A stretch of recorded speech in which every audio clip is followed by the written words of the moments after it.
और इस आम आदमी पार्टी के कार्यालय से देश के तानाशाह को अगर मेरी आवाज सुनाई दे रही है तो मैं बताना चाहता हूं ये आम आदमी पार्टी है। हम आंदोलन की कोख से पैदा हुए हैं। तुम्हारे किसी बदर घुड़की से डरने वाले नहीं हैं। तुम्हारे किसी बदर घुड़की को डरने वाले नहीं हैं। तुम हिंदुस्तान की सबसे बेहतरीन सरकार अरविंद केजरीवाल की सरकार को गिराना चाहते हो, तोड़ना चाहते हो, हमारे विधायकों को डराना चाहते हो। आतिशी को गिरफ्तार करोगे, सौरभ भारद्वाज को गिरफ्तार करोगे, दुर्गेश पाठक को गिरफ्तार करोगे, राघव चड्ढा को गिरफ्तार करोगे, हमारे विधायकों के घर पे छापेमारी करोगे, इनकम टैक्स का छापा गुलाब सिंह पे, कैलाश गहलोत से 4.5 घंटे पूछताछ। तानाशाही मचा रखी है इस देश के अंदर, तानाशाही मचा रखी है। जेल का जवाब लड़ेंगे। जश्न का वक्त नहीं है, जंग का वक्त है। संघर्ष के लिए तैयार हो जाओ। उन्हें यह फिक्र है हरदम नया तर्जे जफा क्या है, हमें भी शौक है देखें सितम की इंतहा क्या है। नमस्कार, मैं रवीश कुमार। मोदी राज में विपक्ष के नेताओं को जेल जाते तो देखा गया है, लेकिन जिस तरह से संजय सिंह तिहाड़ से निकले और कार्यकर्ताओं को संबोधित किया वैसा कम देखा गया। आम आदमी पार्टी ने भी संजय सिंह की रिहाई को बड़े राजनीतिक कार्यक्रम में बदल दिया। सुप्रीम कोर्ट में जब जमानत मिली तब कुछ पत्रकार खबरें प्लांट करने लगे कि आखिर कोर्ट ने जमानत क्यों दी, ये किसी का मास्टर स्ट्रोक है, वही जो इस तरह के फटीचर मास्टर स्ट्रोक के लिए जाने जाते हैं। लेकिन जेल से बाहर आते ही संजय ने इसे अपने और अपनी पार्टी के लिए मास्टर स्ट्रोक में बदल दिया। और देखो कौन आया, और देखो कौन आया, और देखो कौन आया, और देखो कौन आया। तिहाड़ जेल से आई पहली तस्वीर में संजय नायक की तरह खड़े नजर आए। यह तस्वीर संजय को एक खास एंगल से ऊंचाई दे रही थी, जिसे इस वक्त आम आदमी पार्टी को जरूरत भी थी। आम आदमी पार्टी के नेता कुर्ता पजामा वाले नहीं लगते, पैंट शर्ट वाले हैं। कम ही नेता हैं जिनकी पहचान पारंपरिक राजनीतिक लिबास से होती है। संजय ने इस मौके को ठीक से राजनीतिक संदेश में बदल दिया। टीवी पर टीआरपी की शाम किसी और के लिए सजी थी। उस महफिल में संजय सिंह की तस्वीरें पहुंचने लगी और देर रात सब कुछ संजय सिंह का हो गया। संजय सिंह अपनी बात देश के तानाशाह को पहुंचाने लगे। और देखो कौन आया, और देखो कौन आया। इस आम आदमी पार्टी के कार्यालय से देश के तानाशाह को अगर मेरी आवाज सुनाई दे रही है तो मैं बताना चाहता हूं ये आम आदमी पार्टी है। हम आंदोलन की कोख से पैदा हुए हैं। तुम्हारे किसी बदर घुड़की से डरने वाले नहीं हैं।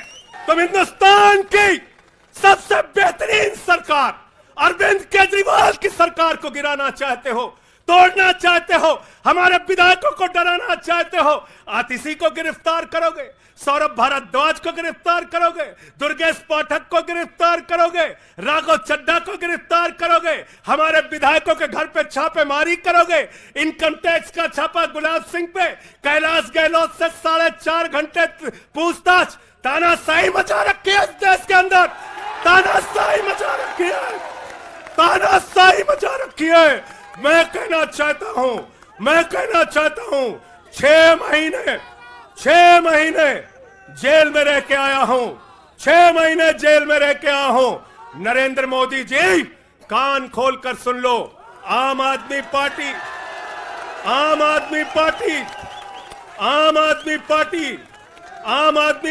का एक एक कार्यकर्ता, आम आदमी पार्टी का एक एक नेता, आम आदमी पार्टी का एक एक मंत्री और विधायक अपने नेता अरविंद केजरीवाल के साथ खड़ा है।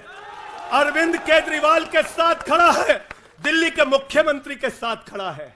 हम इस वीडियो में आज संजय सिंह की दिनचर्या पर भी नजर रखेंगे और उनके भाषण की बात करेंगे। आखिर संजय के भाषण में ऐसा क्या था जिसने आम आदमी पार्टी के नेताओं को जोश से भर दिया, और इसे अखबारों ने कैसे कवर किया? जब आप इस वीडियो में आगे चलकर देखेंगे तो पता चलेगा कि जिस भाषण को आपने खुद सुना है, हमारे YouTube चैनल पर भी सुना है, उसके बारे में अभी भी कितना कुछ जानना बाकी है। मगर आपको वीडियो पूरा देखना होगा, रील के चक्कर में मत रहिए। ऐसे ही आपके लोकतंत्र की रैली निकल चुकी है। केजरीवाल और सिसोदिया के जेल में जाने के बाद भी आम आदमी पार्टी बिखरी नहीं थी। कहीं से नहीं लगा कि पार्टी खत्म हो गई है। सौरभ भारद्वाज, आतिशी और दिलीप पांडे दिन में कई बार प्रेस कॉन्फ्रेंस करने लगे। हर घटना पर तुरंत प्रतिक्रियाएं आने लगीं। पार्टी के बाकी नेता सड़क पर नजर आए। केजरीवाल की गिरफ्तारी के तुरंत बाद रामलीला मैदान की रैली की घोषणा कर दी गई। 7 दिनों के भीतर 31 मार्च को विपक्ष की इतनी बड़ी साझा रैली भी कर दी गई। 21 मार्च से 3 अप्रैल के बीच एक एक पल आम आदमी पार्टी लड़ाई की मुद्रा में रही। तिहाड़ के बाहर भी समर्थक बड़ी संख्या में पहुंच गए। दिन भर इंतजार करते रहे, मगर रिहाई का वक्त आया देर शाम।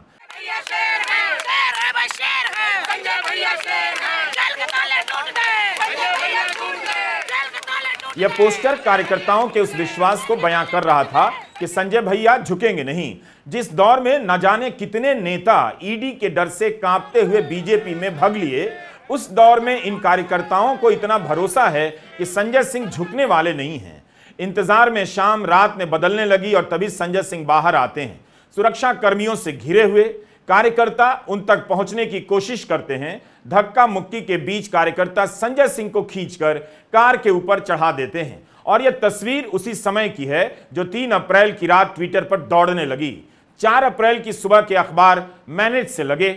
बहुत कम अखबारों में यह तस्वीर उस तरह से छपी जैसे इंडियन एक्सप्रेस ने छापी है। हर पल मीडिया मैनेज होता लग रहा है। इसके बाद भी आम आदमी पार्टी के ये कार्यकर्ता किसी से मैनेज नहीं हो पाए। कार्यकर्ताओं ने जिसे शेर बुलाया, वो जब पार्टी के दफ्तर पहुंचा तो शेर की तरह ही दहाड़ने लगा। क्या आपने 4 अप्रैल की सुबह का अखबार देखा है? अगर आप गौर से देखेंगे तो पता चलेगा कि संजय सिंह नाम का एक सांसद 6 महीने बाद जेल से बाहर निकला है। कोर्ट में उसके खिलाफ ईडी पैसा लेने का एक सबूत पेश नहीं कर पाई। उस सांसद के 6 महीने बाद जेल से बाहर आने पर मीडिया कैसे कवर कर रहा है, इस वीडियो को देखिए और घर लौटकर अपने अपने अखबारों को भी। यह दैनिक जागरण का राष्ट्रीय संस्करण है। इसकी पहली खबर ईडी के वकील के बयान के आधार पर है। हेडलाइन है कि आपकी संपत्ति कुर्क कर सकती है ईडी। पहले पन्ने पर संजय सिंह की रिहाई की खबर नहीं है, मगर संबंधित समाचार के तहत पेज नंबर 2 पर जाने का संकेत है। उस दूसरे पन्ने पर संजय सिंह की रिहाई की खबर है, मगर यहां तस्वीर तिहाड़ से बाहर की नहीं बल्कि केजरीवाल के घर के बाहर की है, जब संजय सिंह ने सुनीता केजरीवाल के पांव छुए।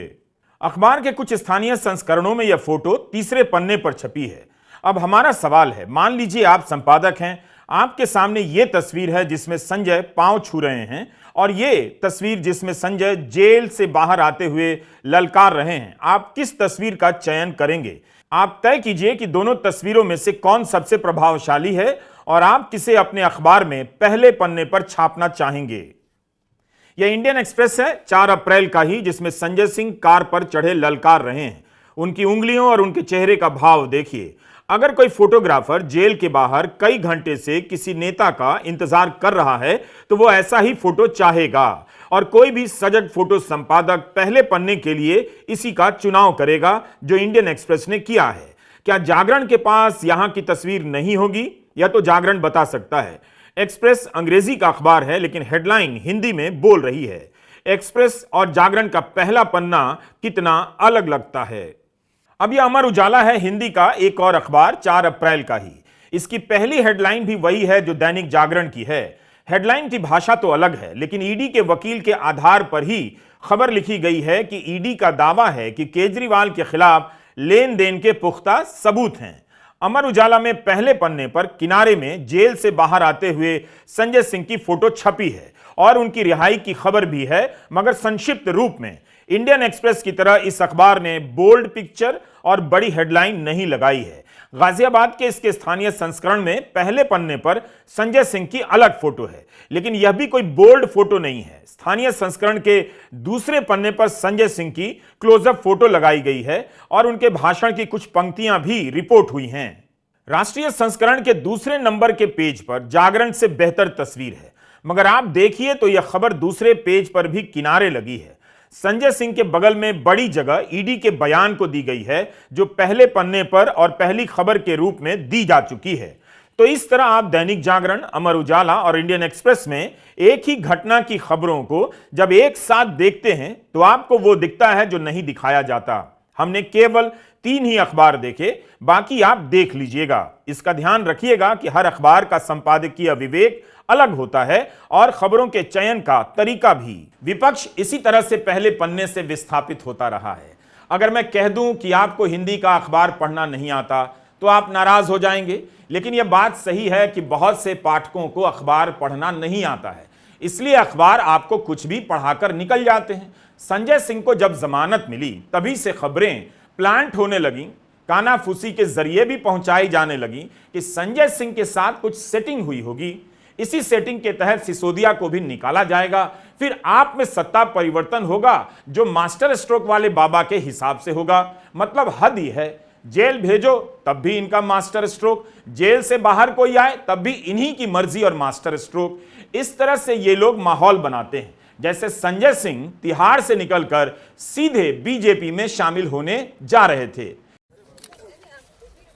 रिहाई के दूसरे दिन संजय सिंह राजघाट गए, आम आदमी पार्टी के विधायकों और कार्यकर्ताओं के साथ हनुमान मंदिर भी गए। पहले दिन के अपने भाषण के बाद भी उन्होंने अपनी राजनीतिक सक्रियता बनाए रखी और हर समय आम आदमी पार्टी के साथ ही दिखे। जो लोग आम आदमी पार्टी को बीजेपी का बी टीम बताते हैं, संजय बार बार बताते रहे कि ए फॉर आप पहले आता है, बी फॉर बीजेपी का नंबर बाद में आता है। संजय सिंह ने अपने वकील अभिषेक मनु सिंघवी का भी भरपूर शुक्रिया अदा किया।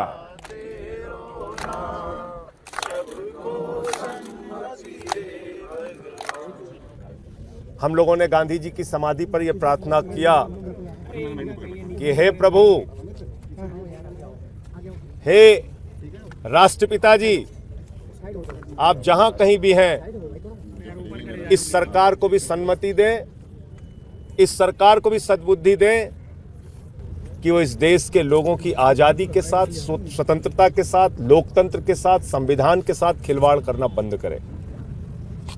आज जिस प्रकार से एक निर्वाचित मुख्यमंत्री, दिल्ली के 2 करोड़ लोगों के द्वारा चुने गए मुख्यमंत्री को पकड़ के जेल में डाल दिया गया, ये तानाशाही की शुरुआत है।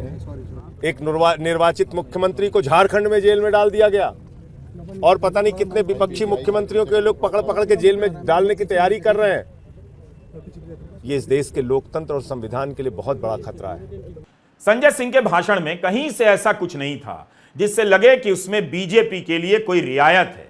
वैसे यह बात ठीक है कि जो लोग कांग्रेस या दूसरे दल में रहते हुए दिन रात बीजेपी और मोदी की आलोचना करते हैं, बीजेपी उन्हें भी ले आती है। लेकिन फिर भी रिकॉर्ड के लिए आप संजय सिंह को सुन सकते हैं कि उन्होंने बीजेपी की कितनी अच्छे तरीके से तारीफ की है। मैं एक ही बात कहना चाहता हूं, इनका जवाब देने का वक्त आ गया है। बहुत बढ़िया। मोदी जी क्या कहते हैं? मोदी जी कहते हैं, भ्रष्टाचारियों को छोड़ूंगा नहीं, भ्रष्टाचारियों को छोड़ूंगा नहीं, भ्रष्टाचारियों को छोड़ूंगा नहीं। पूरब से लेकर पश्चिम तक, उत्तर से लेकर दक्षिण तक जितने भ्रष्टाचारी हैं सबको भाजपा में शामिल करूंगा। गलत तो नहीं कह रहा भाई? गलत तो नहीं कह रहा? भारतीय जनता पार्टी सर से लेकर पांव तक शराब घोटाले में डूबी हुई है, याद रखना। 55 करोड़ रुपए की रिश्वत खुलेआम खाई है।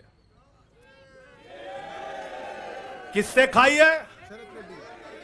किससे खाई है? शरद रेड्डी से, शराब के कारोबारी से। और उसके बारे में लिखा गया किंग पिन। तो भाजपाई पहुंचे, बोले रिश्वत देनी है। उसने कहा मैं तो किंग पिन हूं। तो उसने कहा 55 करोड़ का पिन गाड़ो, हम तुम्हें किंग बना देंगे। उसने 55 करोड़ का पिन गाड़ा, भाजपाइयों ने गड्डी गिनना शुरू किया, उसको कहा तुम तो किंग हो, किंग हो, किंग हो, शरद रेड्डी जिंदाबाद। तो शराब घोटाला किया है, किसने किया है? किसने किया है? किसने किया है? किसने किया है? भाजपाइयों ने किया है। जिस अंदाज में संजय सिंह जेल से बाहर निकले और 3 अप्रैल की रात भाषण दिया, उससे सारी अफवाहें और आशंकाएं अब समाप्त हो जाती हैं। संजय सिंह जेल से निकलते ही सबसे पहले अरविंद केजरीवाल के घर गए और उनके भाषण में केजरीवाल और मनीष सिसोदिया प्रमुखता से छाए भी रहे। केवल केजरीवाल और सिसोदिया ही नहीं, वे अपने भाषण में एक एक विधायक और कई कार्यकर्ताओं का भी नाम लेते रहे। इस बात को लेकर सजग थे कि किसी का नाम ना छूट जाए।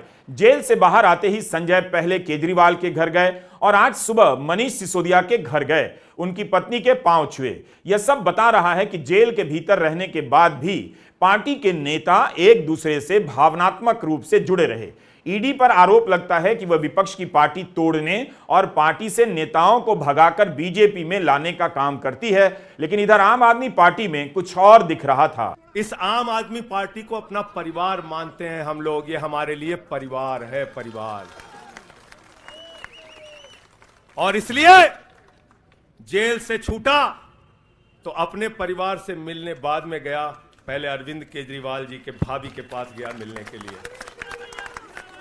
मनीष भाई के भी घर जाऊंगा और सत्येंद्र भाई के भी घर जाऊंगा। यह हमारा परिवार है। और अगर हमारे परिवार पर कोई संकट आएगा तो एक एक कार्यकर्ता सीना तान के अपने नेता के साथ खड़ा रहेगा। मैंने आज भाभी के आंखों में पहली बार आंसू देखा है और मैं आपसे कहना चाहता हूं, इन आंसुओं का बदला ईश्वर लेगा। इन आंसुओं का बदला दिल्ली की 2 करोड़ जनता लेगी। और मैं इस देश की जनता से और दिल्ली की जनता से हाथ जोड़ के अपील करना चाहता हूं, इन तानाशाहों से सावधान हो जाओ, ये किसी के लिए अच्छे नहीं हैं। नरेंद्र मोदी जी, कान खोलकर सुन लो। आम आदमी पार्टी, आम आदमी पार्टी, आम आदमी पार्टी, आम आदमी पार्टी का एक एक कार्यकर्ता, आम आदमी पार्टी का एक एक नेता, आम आदमी पार्टी का एक एक मंत्री और विधायक अपने नेता अरविंद केजरीवाल के साथ खड़ा है। अरविंद केजरीवाल के साथ खड़ा है, दिल्ली के मुख्यमंत्री के साथ खड़ा है। संजय सिंह का भाषण केवल संजय सिंह का नहीं था। वे अपने भाषण में केजरीवाल की गिरफ्तारी के बाद से उठी बहस का भी जवाब दे रहे थे। केजरीवाल से इस्तीफे की मांग को उन्होंने अपने अंदाज में जवाब दिया। कहा कि जो पैटर्न है उससे तो हर किसी को गिरफ्तार करने के बाद बीजेपी हर किसी का इस्तीफा लेने बैठ जाएगी। संजय सिंह ने कहा कि अगर तमिलनाडु में, बंगाल में कोई मुकदमा लिखवा दे, वहां से कोई दरोगा पूछताछ करने दिल्ली आ जाए, तो क्या प्रधानमंत्री नरेंद्र मोदी जांच में शामिल होंगे? इस्तीफा दे दो भाई। कल को भगवंत मान को गिरफ्तार कर लो, कह दोगे इस्तीफा दो। वो केरला के मुख्यमंत्री विजयन, उनकी बेटी पे जांच शुरू कर दी, कहेंगे विजयन जी इस्तीफा दो। ममता बनर्जी जी के भतीजे पे जांच शुरू कर दी, कहेंगे ममता बनर्जी जी इस्तीफा दे दो। तो इस देश के कानून में कहते हो मुख्यमंत्री और आम आदमी बराबर है, तो जरा मुझे बताइए, सोमनाथ भारती कानून के जानकार हैं, क्या प्रधानमंत्री को कानून में छूट है? कानून में छूट है क्या? छूट है क्या? अरे कल को एक मुकदमा मोहाली में लिखा जाएगा, 2 दरोगा वहां से आएगा। एक मुकदमा झारखंड में लिखा जाएगा, 3 दरोगा वहां से आएगा। एक मुकदमा तमिलनाडु में लिखा जाएगा, 5 दरोगा वहां से आएगा। और 5 मुकदमा बंगाल में हमारी ममता दीदी लिख लेंगी तो 10 दरोगा वहां से आ जाएंगे।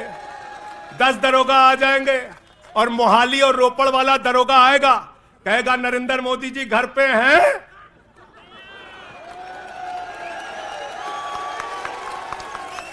तो भाजपाइयों जवाब दो इसका, क्या देश का प्रधानमंत्री बंगाल के थाने में जाके जांच में शामिल होगा कि नहीं होगा? बताओ मुझे,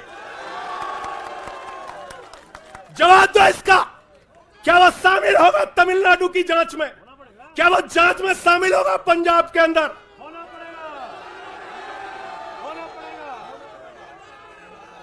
दरोगा, डीएसपी, एसपी इन्हीं विपक्ष के राज्यों से, रेवंत रेड्डी के राज्य से, सिद्धारमैया के राज्य से पहुंच गए गृह मंत्री अमित शाह के घर में। बोले अमित शाह है, उससे पूछताछ करनी है।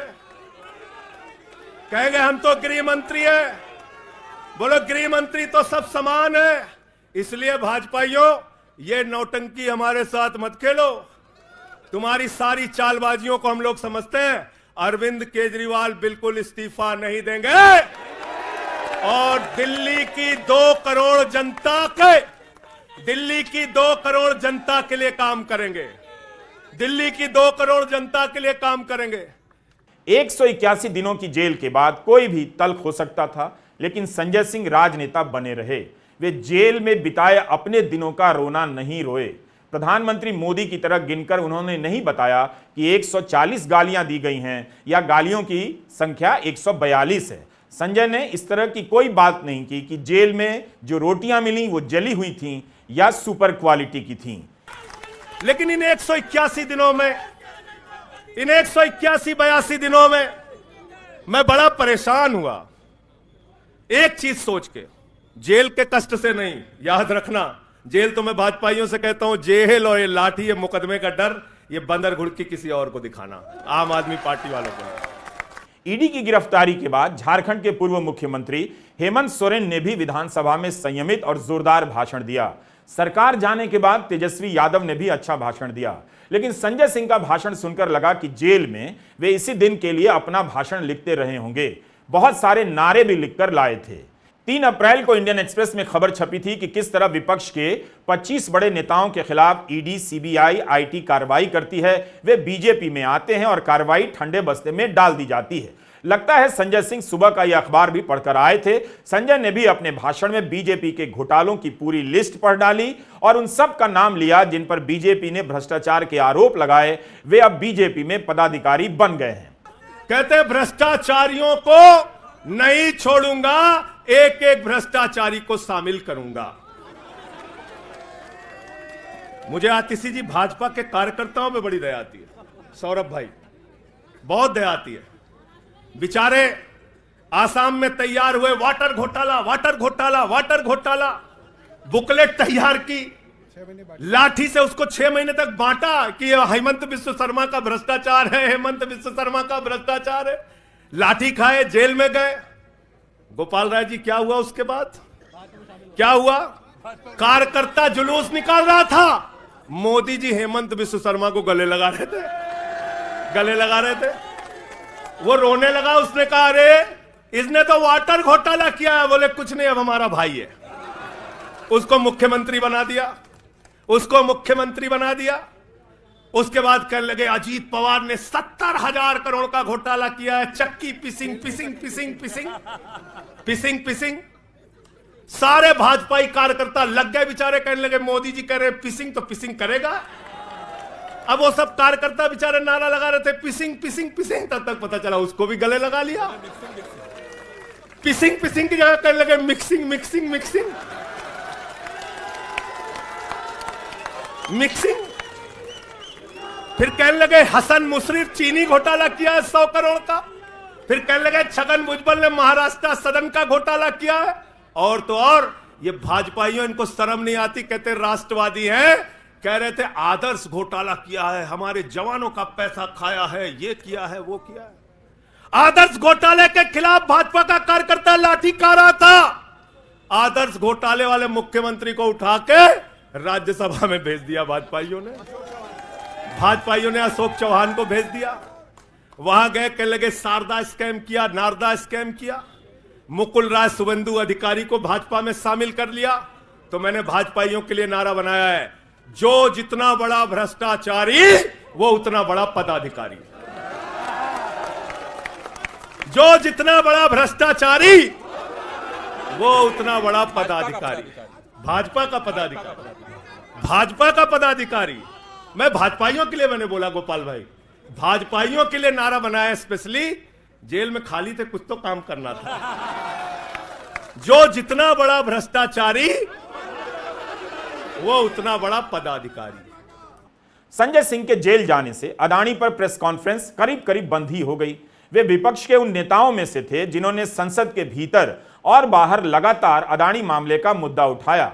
अडानी पर बोलने वाले राहुल गांधी की संसद की सदस्यता रद्द कर दी गई। महुआ मोइत्रा का सदन से निष्कासन हो गया और संजय सिंह जेल चले गए। क्या यह संयोग था? इन सब ने अपने जेल जाने के या सदस्यता रद्द किए जाने के कारणों के पीछे अडानी के खिलाफ बोलना भी बताया है। जेल जाते वक्त संजय सिंह ने कहा था कि अडानी पर बोलने की सजा मिल रही है, इसी कारण उनके पीछे ईडी लगा दी गई है। भाई